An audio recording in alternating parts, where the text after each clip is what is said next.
Welcome back to another episode. Let's continue on our journey talking to the Archons.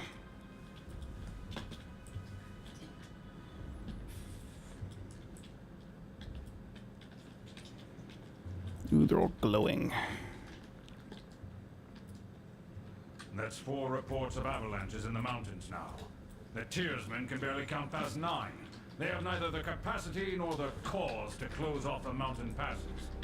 Either way, that leaves the 2nd and 4th cohort trapped outside the valley. The Archon of War pounds his staff on the ground to punctuate his words. A large and imposing man to begin with. His profile is made larger still by his hulking suit of armor that hums with mystic energy. Or it's the work of your perfidious Earthshakers. Only a fool would not suspect a traitorous Archon of poisoning the mind of his students with sedition. We would have killed the Earthshakers Guild for their master's treachery, but I'm sure you have some perfectly valid reason for allowing them to live as your pawns. The Archon of Secrets passes a scepter between his hands as he speaks, twirling the rod in hypnotic circles. You hear voices in your head. Well, hello there, Fatebinder. We'll be with you in just a moment. Emerald luminance sweeps from the seams of the Archon's ragged red robes. The glow is most noticeable where his neck ought to be. His mask seems to float and spin, ever pivoting or bending naturally. Voices of Nurat and Ashen Grave. Hey, watch yourself. When these two get going, you don't want to get between them. Verse whispers fearfully as she beholds the Archons.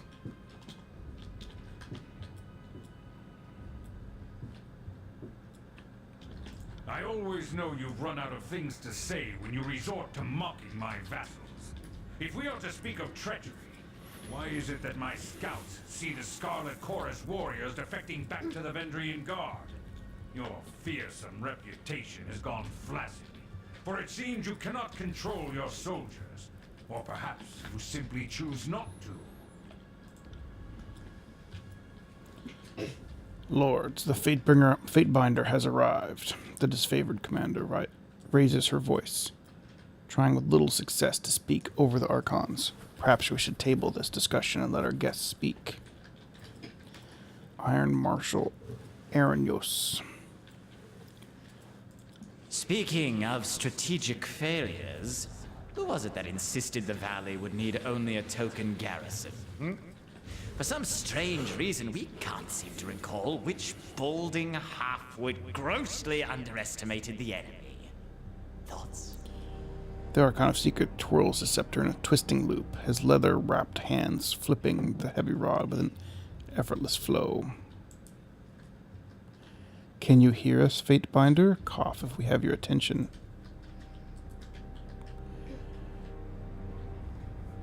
Are you two just about done? Gain minor favor, gain minor wrath, and verse gain minor loyalty. Cough audibly. And I thought you had left agents within these Tiersmen when they surrendered. Either you failed to see this coming, or you knew and let it happen. Incompetent or in cahoots, either way, this mess has your filthy stink all over it. The Archon of War lurches forward, resting his weight on his war maul, as blue luminance crackles around his armor. We look forward to seeing you explain to Tunon why the Archon of War could not close the vice on this trivial little insurgency. When we are crowned the ruler of the Tiers, we shall have this place renamed to Ash's Folly in your honor. The voices of Nurat tosses his scepter into the air, catching it as it descends back down. You hear voices in your head. Good, good. Now pay attention. You might miss something. Remain silent. If I could trust the information I get from you and your conscripted mouth breathers, perhaps I'd order my cohorts around a bit more aggressively. But last time I trusted your all-clear report, my troops failed to come home. Oh, Ash, old boy. If you're going to have a little sob every time one of your nieces or nephews dies to the tearsman, perhaps we should have Siren sing you some calming lullabies to help you cope with your grief. Siren. Siren is the Archon of Song, and the youngest Archon sent to conquer the tears. Young and inexperienced, Siren is sworn to the voices of Nurat, who uses her powers of charm and manipulation to swell the ranks of the Scarlet Chorus.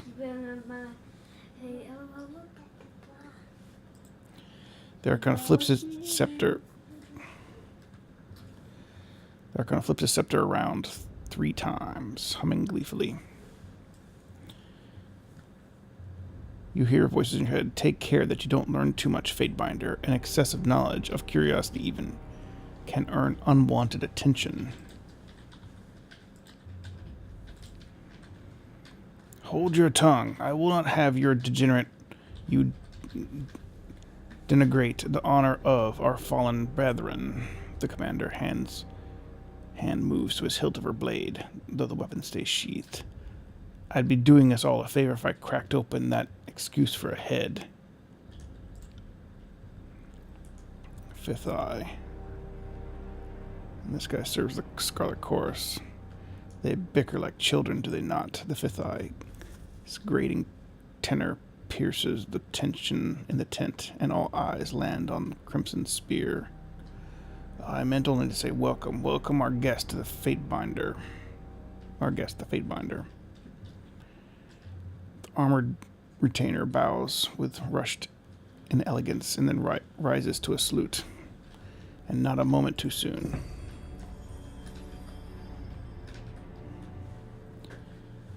Governor Karate Snoopy, long have been honored by your iron. Now we are honored by your presence. I must apologize for my lord's temper runs high of late.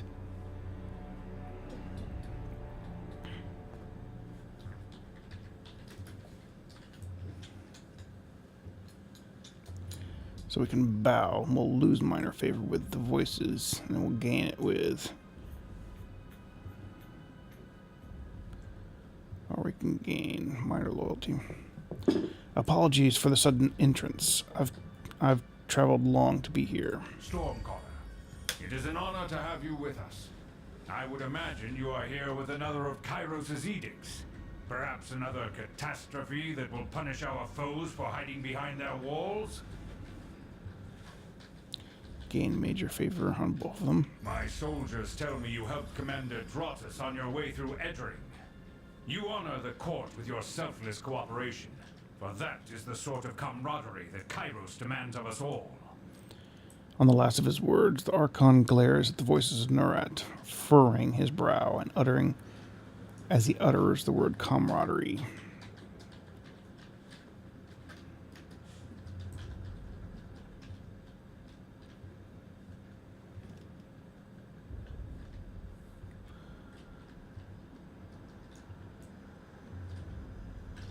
So I can gain minor favor by saying no thanks for doing my sworn duty today, or I can lose minor favor with Graven Ash.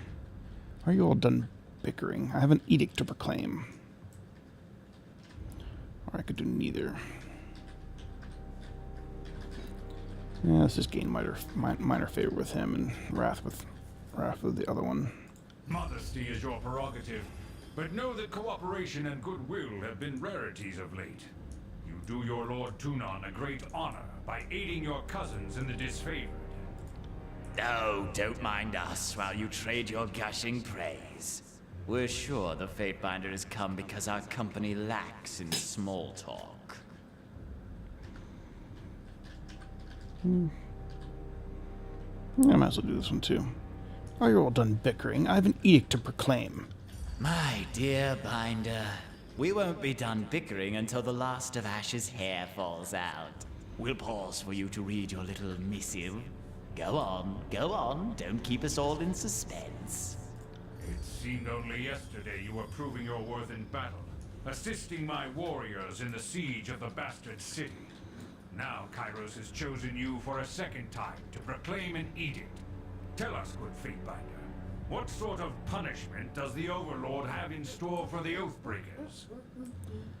And this green's thing was Conquestation. The bastard city, now the site of Tunon's court in the Tiers, was taken in the first year of the conquest, in concentrated effort between the disfavored and Scarlet Chorus, the first and last battle wherein the two armies acted in a relatively harmony. When it came time to strike at the city, you accompanied the disfavored into battle, and though the Legion is normally loath to accept guests in its ranks, you distinguished yourself and won the respect of many in the Legion.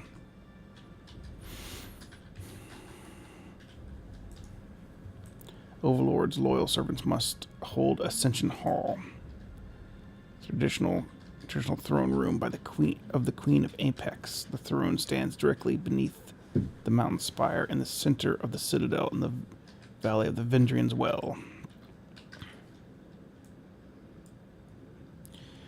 By Kairos' Day of Swords. Day of Swords, 26th of every month or span, is Kairos' day. It is a day of holiday and rest for all within Overlord's empire. Each Kairos' day is the last day of its span and is referred to by the span's name.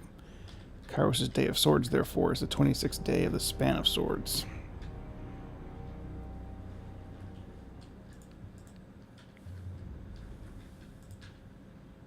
It seems you need some encouragement to work together. Kairos' edicts will end the lives of everyone in the valley, unless the Ascension Hall is claimed. Minor favor and minor wrath. In honor of your incompetence and disarray, the edict will execute every living thing in this valley, unless Ascension Hall is taken. Gain average wrath, average favor, and loyal.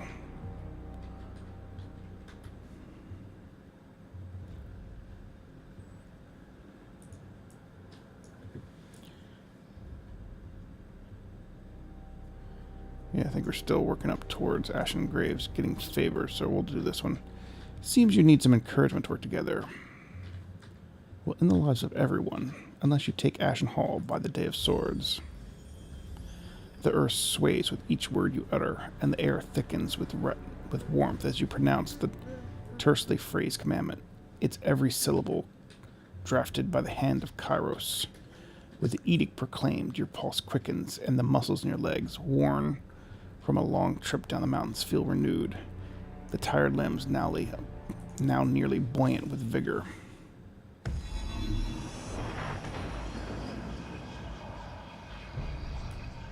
The Overlord means to compel us into action. No doubt the avalanches in the mountains are part of this ultimatum. We must conquer the Oathbreakers or die in failure. There is no room for error, and no other way out of this valley alive.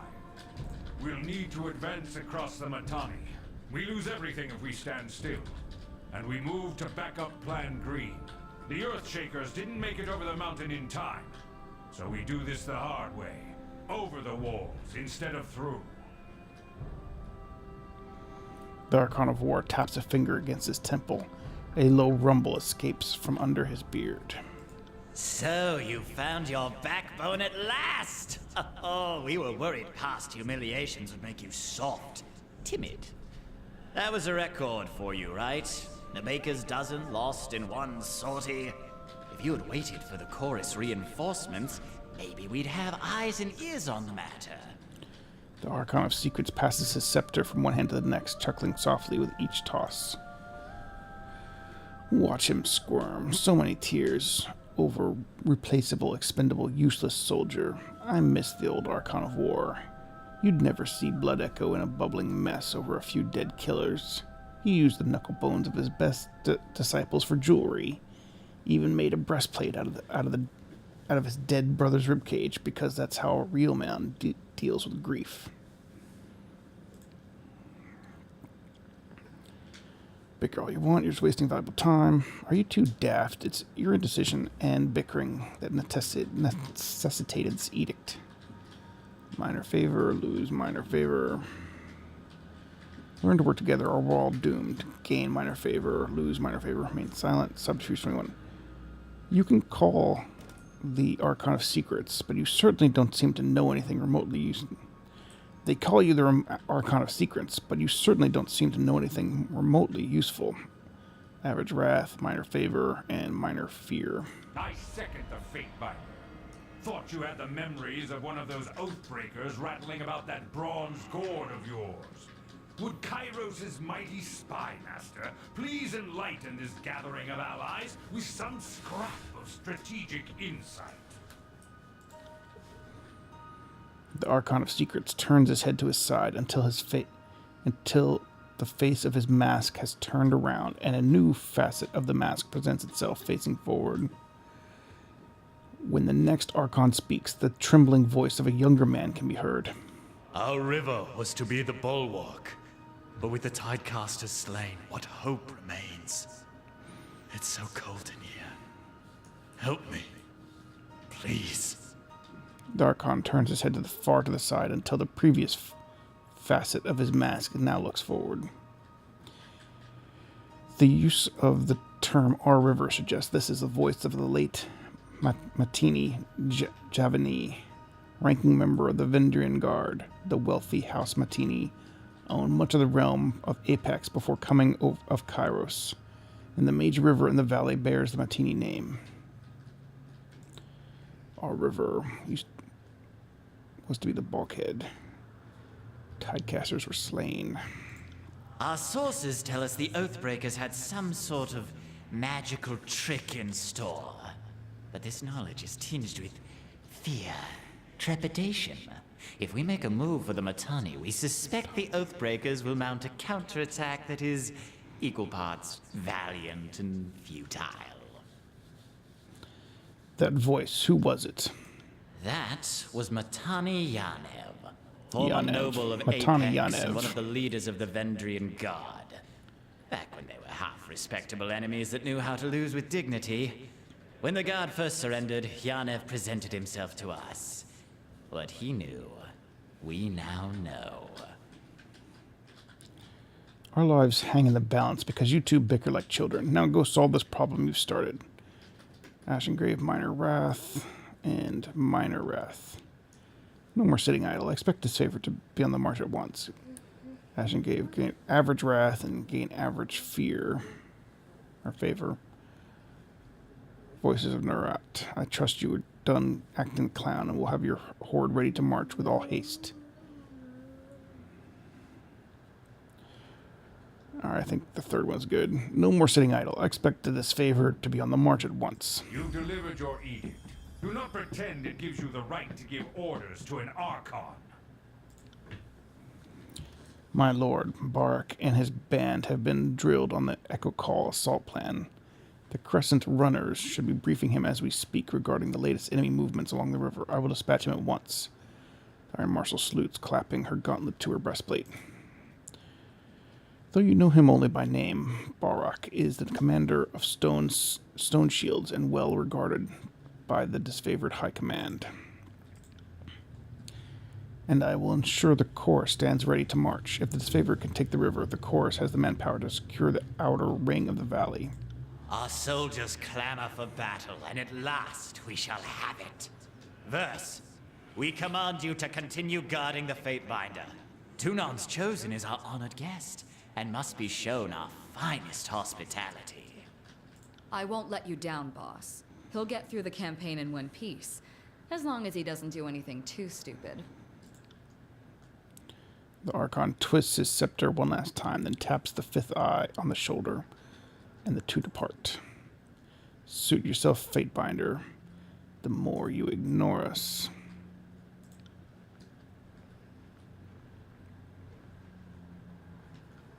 Finally, the fool and his puppet are gone. Perhaps now I can hear myself think. Rarely do I question Kairos' judgment. But I will never understand why the voices of Narat is given such authority. Narat. I shudder to think what will become of us all should Tunon favor him in the end.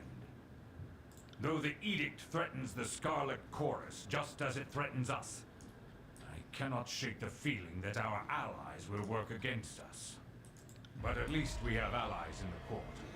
My best soldiers have never wanted for a good blade or suit of armor, and I know I have you to thank for it. I fear we will have to call on you for more than just a few works of iron. I like how the backstory kind of affects the favor as you play the game. Things happen in the past that continue to have ripples, which kind of a cool design. You've shown your worth in war, and your name has been known to the Legion since the very beginning of this long conquest. So I'd ask that you join us this one last time, to help us wrap up this last objective.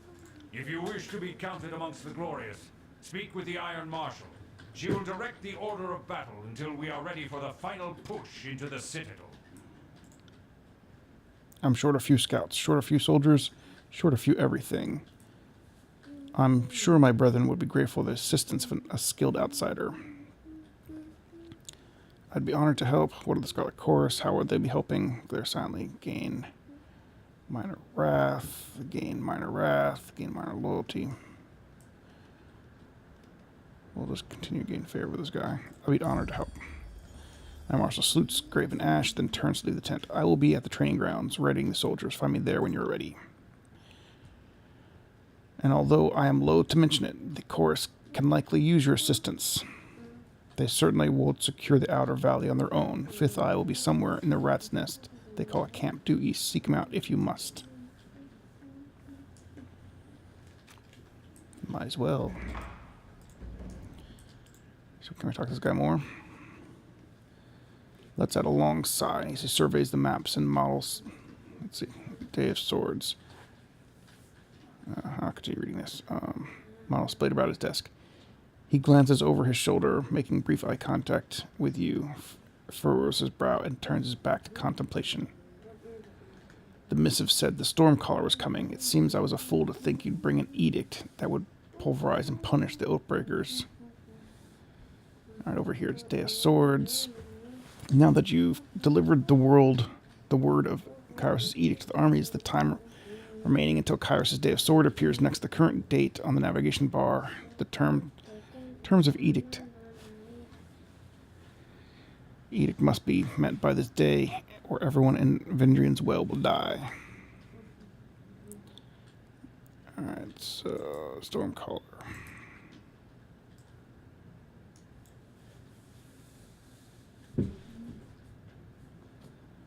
Yeah, this was the storm that punished everybody. I know about that before.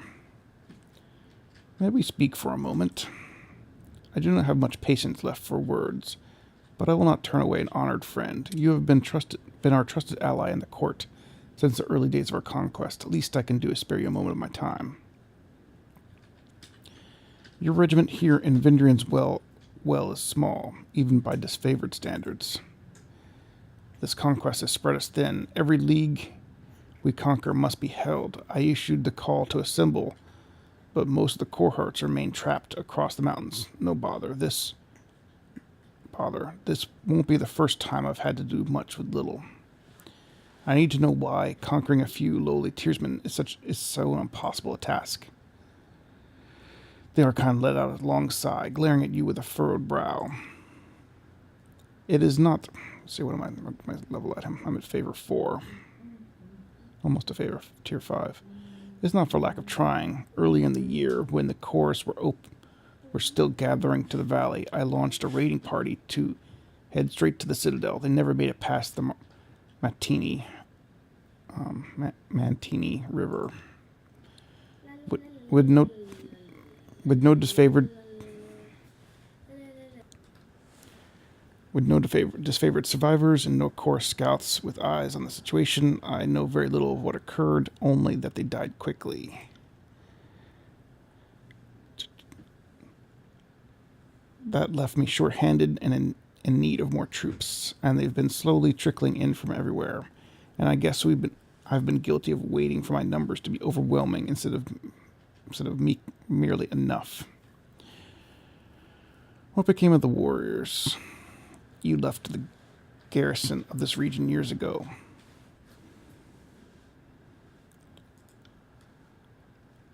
I too have questions about that. Archon inhales sharply, his posture becoming defensive. His cold blue eyes stare at you with unblinking intensity. I have reason to believe that when the garrison was taken, the disfavored were slain not by Oathbreakers. And though I know it in my bones, I cannot prove the voices of Narat is at fault. Well, what's your reason to believe such a thing? Is it true that the Archon of Justice must be... If that is true, the Archon of Justice must be formed. That's a very serious charge. I'll have to tell the voices of Nerat. Average wrath, lose minor favor.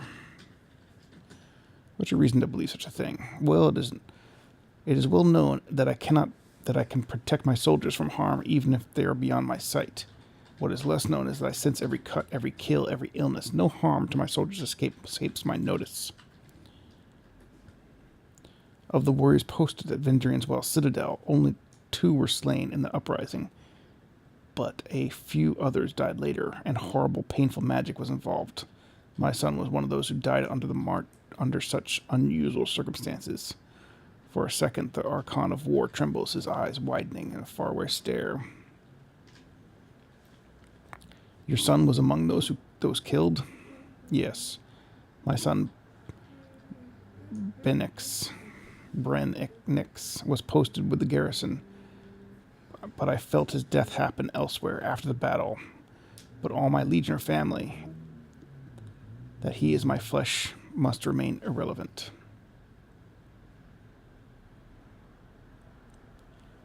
If that is true, the Archon of Justice must be informed. No, I will make no claim I cannot handily prove. I appreciate your sense of duty, but not yet. Speak of something else. What can you tell me of Karn, the late Archon of Stone? Chiron.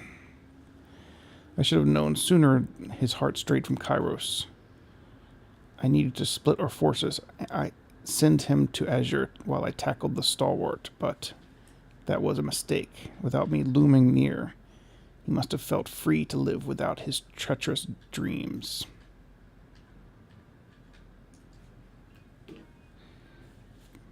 Felt free to live out his treacherous dreams.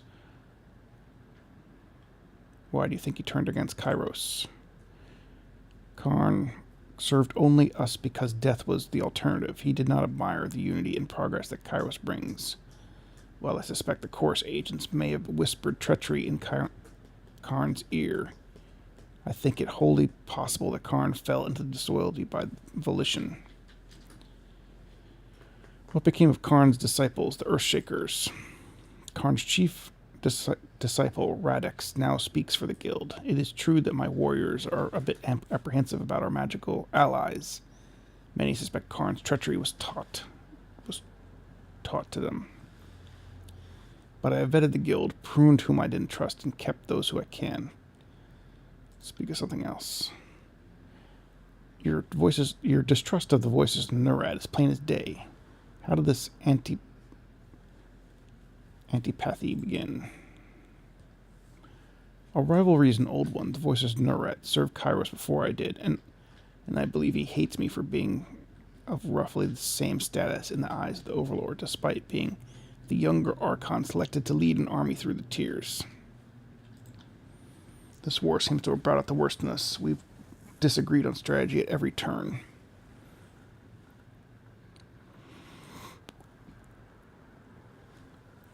I think you're right to be wary of the voices in Nerat. I'm glad you concur. I feel my paranoia around him is somewhat justified.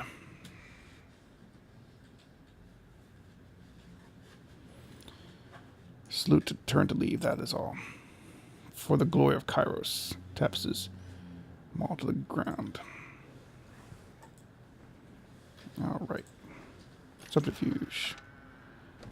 Get a garnet. Quest complete. So we did the will one by proclaiming the edict, and now we have to talk to the Fifth Eye at the Scarlet Chorus Camp and Iron Marshal outside.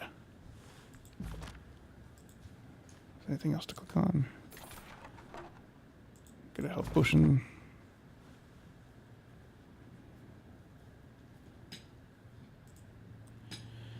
This battle report from Echo Call Crossing blames the failure of the assault of the village on the Scarlet Chorus, apparently, and their scouts failed to report critical intelligence about the enemy composition.